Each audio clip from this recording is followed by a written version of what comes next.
In today's video, I'm going to teach you how to reply to an email in Protonmail.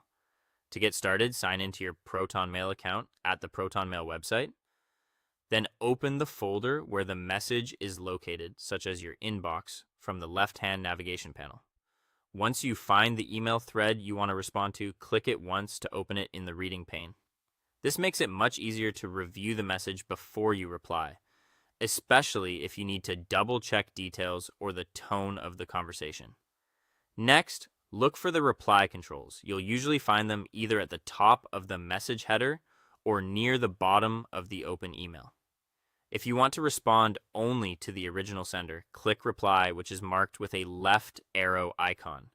If you need everyone included in the original conversation, click Reply All, shown with a double left arrow icon.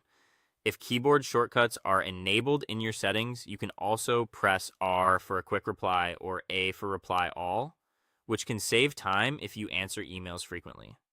Before you start typing, take a quick look at the lock icon in the reply window. This gives you a clear indication of the encryption status for your message.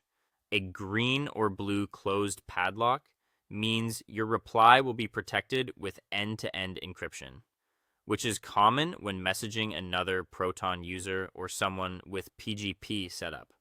A gray or open padlock means the message will use standard TLS protection during transfer. If you're replying to someone using an external email provider and you want extra privacy, you can click the external encryption padlock on the lower toolbar and set an optional password and hint. Now click into the main writing area and compose your reply. Protonmail will usually include the previous conversation underneath your response by default, which can be useful for context. If you prefer a cleaner writing area or want to remove the quoted history from view, use the three-dot menu at the bottom of the message area to adjust that layout. If the original email came through an alias created with Simple Login or Proton Pass, you don't need to do anything special.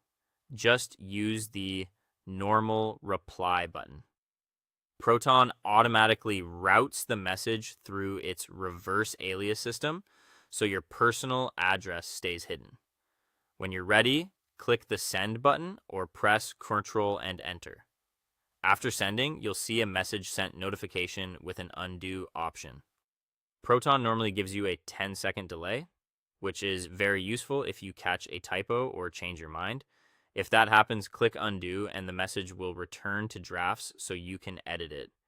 If you want to change the length of that delay, go into settings, then all settings, then messages and composing, and adjust the undo send timing anywhere from 0 to 20 seconds.